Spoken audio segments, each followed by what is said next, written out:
Livre de la Genèse, chapitre 39.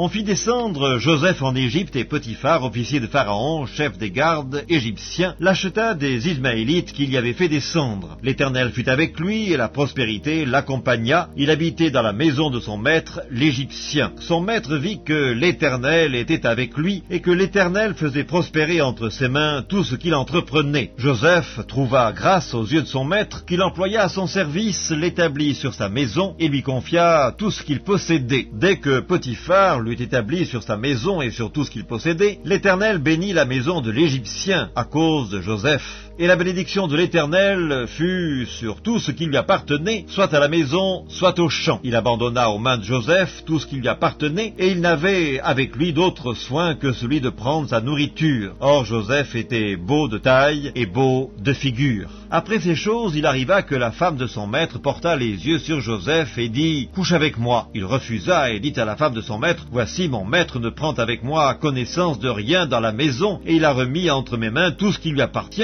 Il n'est pas plus grand que moi dans cette maison, et il ne m'a rien interdit, excepté toi, parce que tu es sa femme. Comment ferais-je un aussi grand mal, et pécherais-je contre Dieu ?» Quoiqu'elle parlât tous les jours à Joseph, il refusa de coucher auprès d'elle, d'être avec elle. Un jour qu'il était entré dans la maison pour faire son ouvrage, et qu'il n'y avait là aucun des gens de la maison, elle le saisit par son vêtement en disant « Couche avec moi ». Il lui laissa son vêtement dans la main et s'enfuit au dehors. Lorsqu'elle vit qu'il lui avait laissé son vêtement dans la main et qu'il s'était enfui dehors, elle appela les gens de sa maison et leur dit « Voyez, il nous a amené un Hébreu pour se jouer de nous. Cet homme est venu vers moi pour coucher avec moi, mais j'ai crié à haute voix, et quand il a entendu que j'élevais la voix et que je criais, il a laissé son vêtement à côté de moi et s'est enfui dehors. » Et elle posa le vêtement de Joseph à côté d'elle, jusqu'à ce que son maître rentrât à la maison. Alors elle lui parla ainsi « L'esclave hébreu que tu nous as amené est venu vers moi pour se jouer de moi, et comme j'ai élevé la voix et que j'ai crié, il a laissé son vêtement à côté de moi et s'est enfui dehors. » Après avoir entendu les paroles de sa femme qui lui disait « Voilà ce que m'a fait ton esclave », le maître de Joseph fut enflammé de colère. Il prit Joseph et le mit dans la prison, dans le lieu où les prisonniers du roi étaient enfermés. Il fut là en prison. L'Éternel fut avec Joseph et il étendit sur lui sa bonté. Il le mit en faveur aux yeux du chef de la prison, et le chef de la prison plaça sous sa surveillance tous les prisonniers qui étaient dans la prison, et rien ne s'y faisait que par lui. Le chef de la prison ne prenait aucune connaissance de ce que Joseph avait en main, parce que l'Éternel était avec lui, et l'Éternel donnait de la réussite à tout ce qu'il faisait.